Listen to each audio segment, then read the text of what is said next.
Partie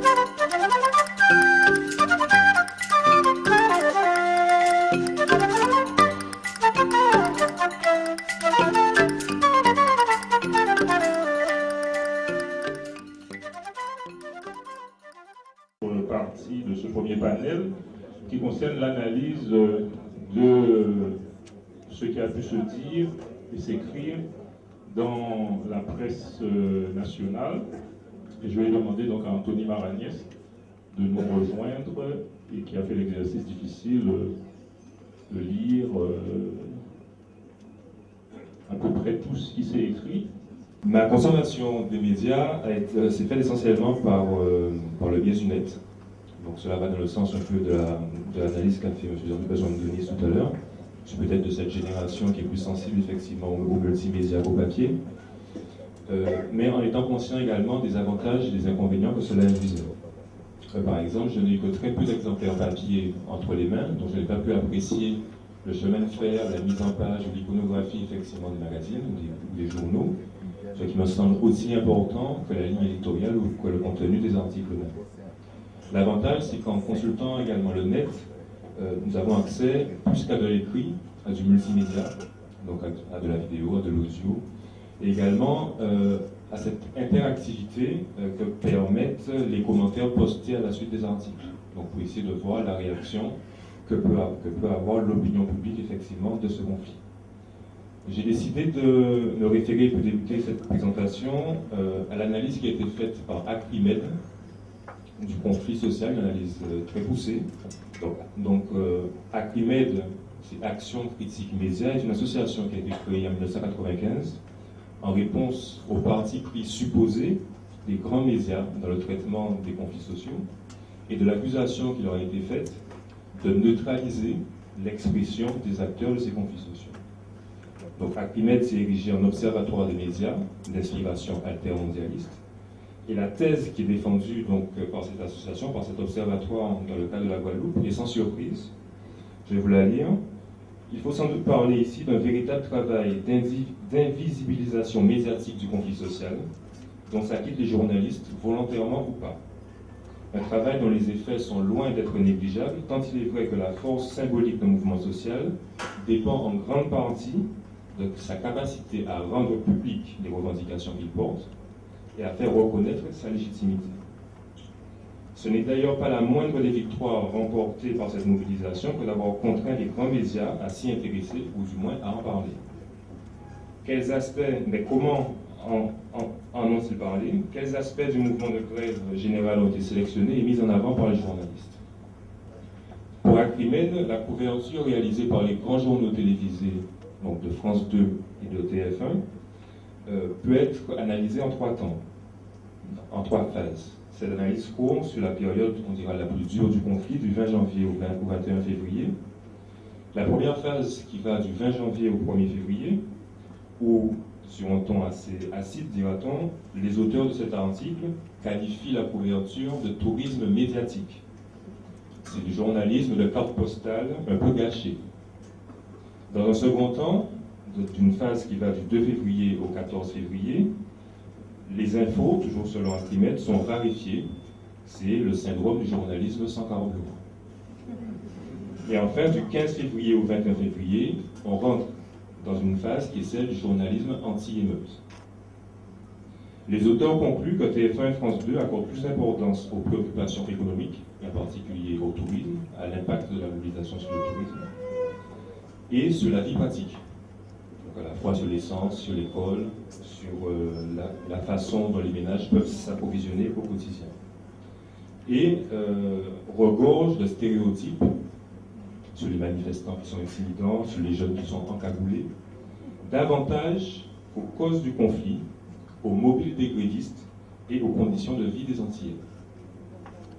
Cette critique est appuyée et étendue à la presse par une lettre ouverte qu'a adressée un collectif de journalistes martiniquais le 15 février, qui conclut également effectivement à cette emphase sur le tourisme, en interpellant leurs confrères de la presse métropolitaine, en leur disant qu'il n'y a pas que le tourisme en Guadeloupe, et également en mettant en avant les clichés qui reviennent, avec en en exemple, on dira emblématique, la phrase de Zemmour sur la rudesse légendaire de l'accueil des Antillais. Pour eux, donc, ces logiques médiatiques qui ont présidé à la couverture de ce conflit se couplent d'un désintérêt, d'une méconnaissance également de nos territoires. Donc j'essaierai de répondre à ces deux questions. La presse nationale a-t-elle tenté ou a-t-elle réussi à rendre invisible le conflit? Et deuxièmement, les articles publiés traduisent-ils une méconnaissance de la Guadeloupe?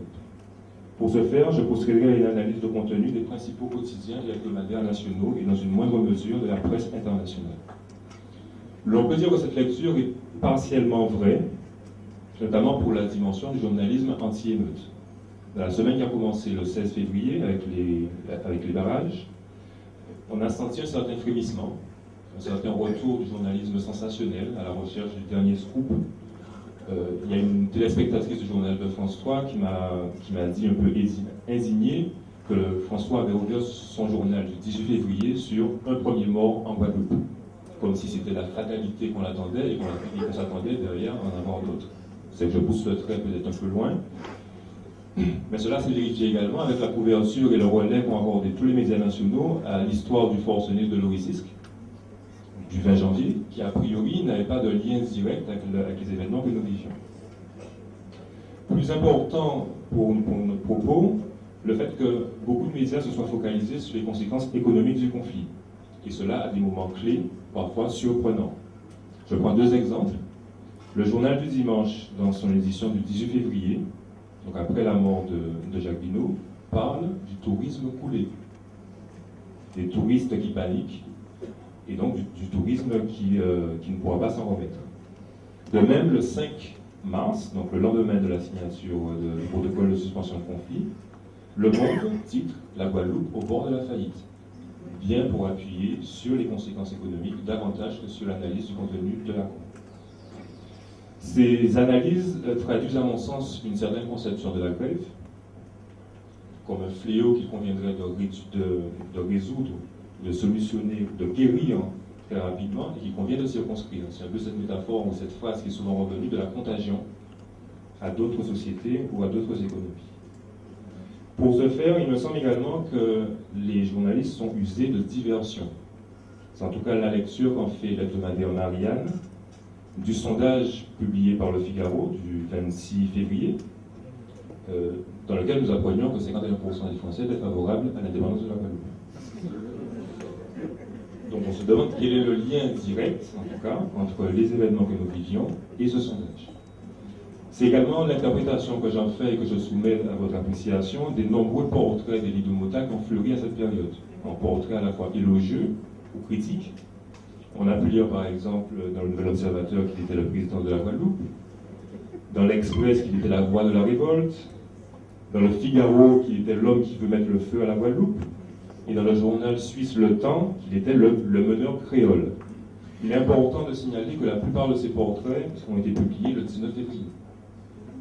Donc directement après les événements qui ont émaillé le début de cette semaine.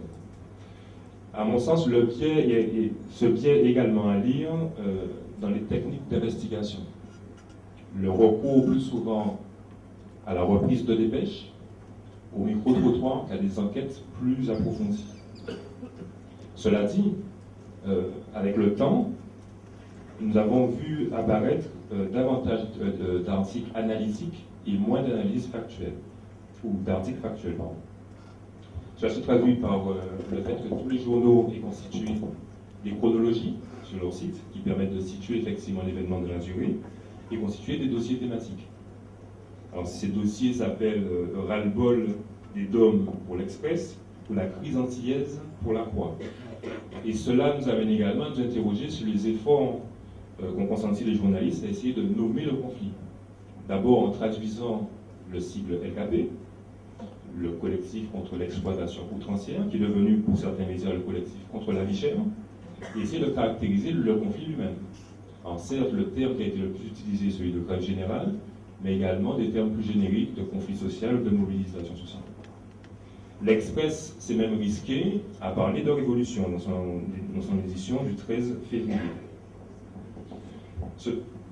Cela étant dit, le fait qu'on ait mis l'accent sur la vie chère a conduit les journaux et les magazines de la presse hexagonale à se focaliser d'abord sur cette dimension sociale. Les Échos, journal économique bien évidemment, dans son article, la Guadeloupe ou l'État guichet du 10 février, également l'Express qui a repris le manifeste pour les produits de haute nécessité le 17 février. Le 25, le Parisien publie un dossier très complet sur la vie chère aux Antilles, qui mêle à la fois des analyses d'experts, des témoignages de clients, de commerçants, une déclaration également du ministre et un testing qui compare donc, le chariot de la ménagère aux Antilles et dans l'Hexagone. Puis, dans un second temps, nous avons vu également publier des articles sur la dimension identitaire. D'abord, peut-être plus facilement dans la presse étrangère. Je prends l'exemple du journal suisse Le Temps, qui, dans son édition du 6, posait la question de savoir si c'était une grève ethnique. Le 11, dans un autre article intitulé L'Outre-mer contre le système post-colonial. Et le 16, Lame de fond contestataire en Guadeloupe. Pour les journaux de la presse nationale, cet agenda identitaire est un agenda caché, non explicité par les membres du LKP. D'où les titres du Figaro, d'abord, derrière la crise sociale, l'antagonisme racial. De Mediapart, repris par Figaro, qui citait donc un texte d'un haut fonctionnaire guadeloupéen qui restait anonyme, intitulé Les masques du LKP. L'Express, dans son édition du 25, les indépendantistes relèvent la tête, avec une belle photo d'époque de l'Ukrainette, et ce que le LKP ne dit pas. Mais peu à peu, alors, plus ou moins tôt, on s'aperçoit que la plupart des journaux font la synthèse entre cette dimension sociale et cette dimension identitaire. Et en la matière, le journal du dimanche a été précurseur, qui très tôt publie un article sur les dom-toms piquent leur crise, où on a ces deux éléments, ces deux dimensions du conflit qui sont déjà présentes. Et le dossier réalisé par Le Point le 18 février, La vérité sur le LKP, qui lui met en lien également ces deux dimensions. Donc on peut dire que la presse nationale et également la presse étrangère ont permis d'expliquer, ont tenté d'expliquer les causes du conflit. Mais avec cela, quelques limites. Tout d'abord, beaucoup d'explications s'apparentent à de la pédagogie générale sur nos territoires.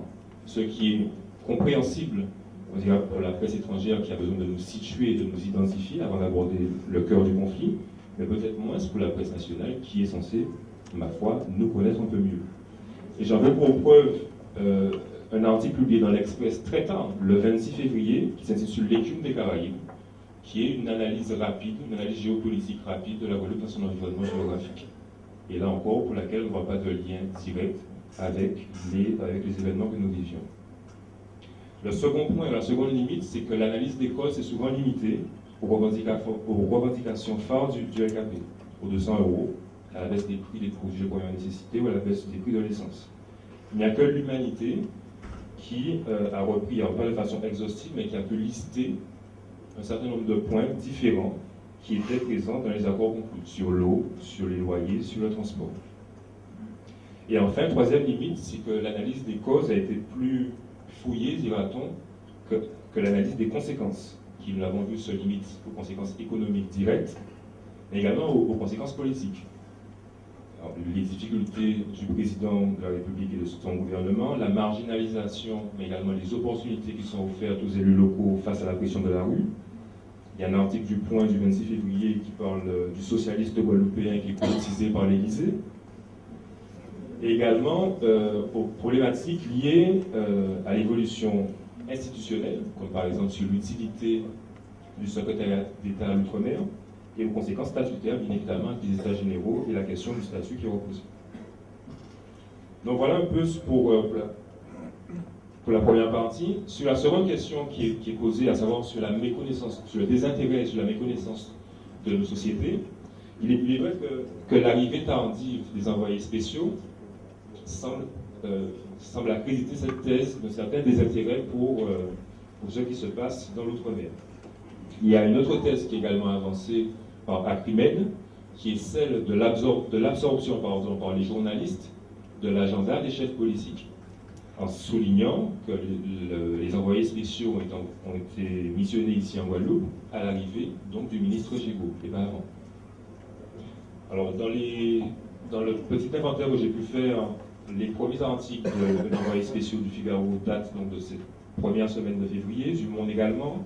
La Croix envoie son envoyé spécial le 10 février, et sur son blog reconnaît que cet envoi est tardif, mais tout de même s'excuse en reconnaissant que La Croix n'est pas le dernier journal à envoyer son envoyé spécial, donc ce ne sont pas les derniers de la classe. Dans la couverture qui a été faite du conflit, on peut relever un certain nombre de clichés et d'erreurs qui, à mon sens, attestent d'une méconnaissance effectivement de nos réalités. Alors il y a un document audio sur Libération donc, du journaliste qui vient d'arriver, qui ne comprend pas très bien comment s'organisent les défilés. Bon, mais ça ressemble un peu au carnaval. Il y a également deux éditoriaux du Nouvel Observateur du 19 février et du Point du 26 février qui comparent la Guadeloupe à un volcan. Les erreurs également ont été soulignées. Il y a un représentant politique qui me disait que les médias nationaux n'avaient pas toujours conscience du décalage horaire, donc ils étaient souvent réveillés au milieu de la nuit pour les interviews. Il y a également l'analyse qui a été faite du débarrage de la semaine du 16 février. Pour beaucoup, c'était là un fait nouveau, et c'est vrai que les médias nationaux ont occulté le fait que dès le début du conflit, il y a eu des tentatives d'atteinte ou d'entrave à la circulation automobile, donc ce n'était pas là un procédé en soi qui était nouveau, mais qui était renforcé effectivement dans le cadre du conflit. Et il y a eu également des erreurs dans les commentaires des photos de manifestations au Gosier qui sont situées à Sainte-Rose, par exemple. Mais plus grave a été le couac ou l'imbroglio qu'a réalisé e-Télévision et Canal+, le 17 février, où ils ont identifié les manifestations se passant en Guadeloupe, alors que c'est des manifestations qui se passaient à Madagascar. Et ça leur a valu, pour le coup, un rappel du CSA, un rappel à l'ordre du CSA. Cette méconnaissance également de la part des journalistes nationaux de notre réalité locale est à lire, à mon sens, dans le recours extensif à des tribunes ou à des interviews.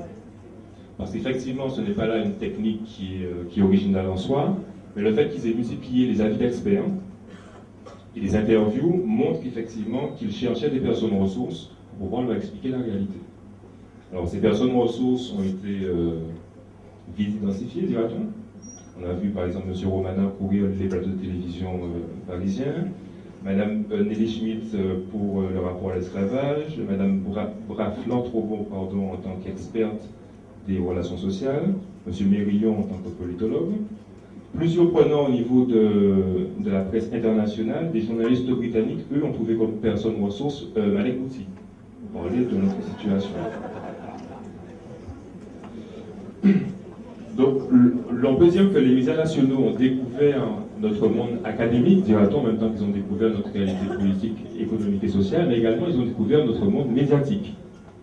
Alors, il y a eu, on dirait, une certaine méfiance. Alors, j'ai été ravi de voir l'émission organisée par Canal 10 le 6 mars, où il y avait où la plupart des médias locaux réunis, et qui commentaient effectivement sur le rapport avec les médias nationaux quand ils sont arrivés en Guadeloupe, en disant qu'ils restaient dans leur coin, qu'ils ne venaient pas les voir pour collaborer, poser des questions, sur la différence de traitement également qui est accordée aux journalistes à l'arrivée du ministre Gigot. Il y a le site Acrimed qui a déploré par exemple que le quotidien régional Paris-Normandie n'ait pas collaboré avec le quotidien France-Antilles, alors que les deux journaux sont du même groupe. Donc il y a eu plus de collaboration entre ces médias nationaux et locaux. Toutefois, et c'est là que je nuancerai mon propos, il y a eu un certain nombre d'interactions. Il y a eu un certain nombre d'interviews de journalistes nationaux, à la fois sur RFO, donc dans l'émission C'est à suivre, sur RCI lors de la veillée de Jacques Binot, avec des interviews de journalistes de e-Télévision et de BFM, également de Canal 10 qui ne manquait pas, dès qu'il les repérait, de les interviewer devant le palais de la mutualité.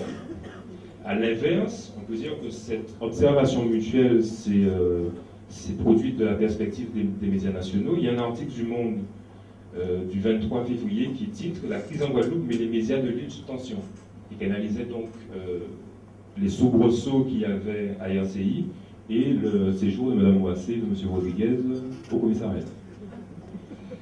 Le Parisien également a fait un reportage sur Patrick Soulez. Donc, il y a eu cette observation, on dira, des médias des deux côtés de l'Atlantique. Il y a également un article de Libération très intéressant du 2 mars qui est intitulé « C'était comme retenu, ça nous a sauté à la figure », qui revient, et c'était l'une des lacunes, je pense, de leur couverture, sur les directs qui ont été organisés en début de mouvement et qui ont contribué, à mon sens, à populariser le mouvement. Donc cela est fait dans cet article du 2 mars. Cela étant dit, cette méconnaissance de notre réalité doit être nuancée. Certains journaux disposaient d'une base de données antérieure, comme l'Express qui avait réalisé un dossier en 2005 sur le défi social en Guadeloupe et qui a pu ressortir et comparer un certain nombre d'interviews, notamment de M. Lurel, Louis et Nomertin. D'autres journaux, du fait de leur lectorat, ont une meilleure connaissance également de la communauté antillaise, comme Le Parisien, qui a multiplié les reportages sur les réactions et sur la mobilisation de la communauté antillaise dans la région parisienne. Et enfin, toujours pour nuancer, on peut dire, à l'image de la déclaration de M. Gégaud, que certains journalistes ont fini par s'installer en Guadeloupe et ont fini par mieux s'imprégner, on dira, de notre réalité locale, et notamment à mieux appréhender le rapport au créole. Je crois que c'est Mme Guré qui confiait à Mme Boissé qu'elle comprenait mieux le créole maintenant. Et on dirait que de manière générale, que la plupart des médias se sont dotés également de moyens techniques pour traduire, soit par le doublage, soit par le sous-titrage. Ce rapport des médias nationaux à cette couverture dans le territoire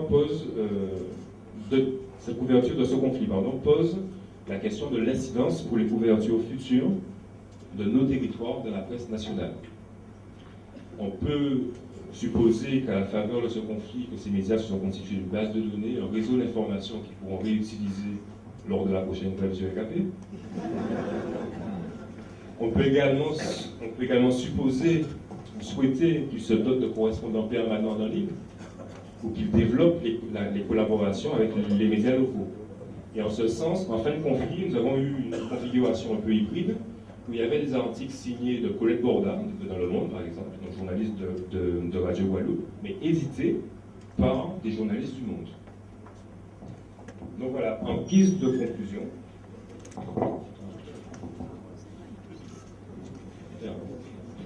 je dirais que le conflit, par sa nature, son ampleur exagérée, a conduit à nous faire passer d'une situation de sous-exposition à une surexposition médiatique.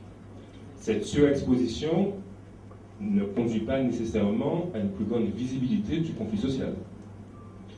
Cela étant dit, nous nous apercevons que les médias ont fait un effort pour expliciter davantage les causes et les conséquences de ce conflit, en intégrant la double visée anticapitaliste et anticolonialiste du LKP. On peut également supposer que ce mouvement et cette couverture soutenue ont permis d'améliorer la connaissance qu'ont les médias nationaux et leur lectorat de la Guadeloupe, mais également la difficulté qui perdure d'intégrer pleinement l'outre-mer à l'actualité nationale. Et j'en veux pour preuve la question récurrente: combien coûte l'outre-mer à la France, qui n'aurait pas été posée pour d'autres départements français. Au final, nous pouvons dire qu'il y a encore un certain flou qui demeure sur la nature du conflit et sur le futur de la Guadeloupe. Dans un article daté du 4 mars, Libération décrit le LKP comme un objet politique non identifié. Pour le sociologue des médias Dominique Marchetti, cela a trait bien évidemment à la nature du conflit, mais également au profil même des journalistes qui sont envoyés. Ce sont des journalistes généralistes qui n'ont pas de spécialisation ni dans le champ, ni dans le territoire. Je prends l'exemple de M. Favereau, qui est le journaliste qui est resté bien 15 jours ici, de Libération, qui a commencé sa carrière en couvrant les problèmes d'immigration et qui est le référent santé de Libération.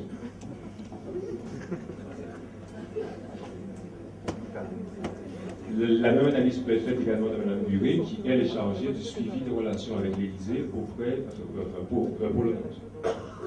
Enfin, je pense que cette analyse mériterait d'être élargie aux récepteurs même de ces informations, donc à l'opinion, à la fois l'opinion locale et l'opinion nationale. Une analyse que permettent les commentaires, les nombreux commentaires postés suite aux articles, des commentaires souvent passionnés. Le journal du dimanche, dans l'article que je citais précédemment, a dû carrément suspendre sa page de commentaires suite à des dérapages.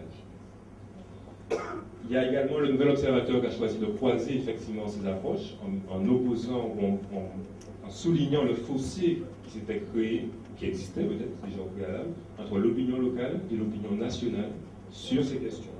Et je pense effectivement qu'une analyse des récepteurs, de l'opinion, pourrait être bénéfique dans le cadre de ces exposés sur les médias. Je vous remercie.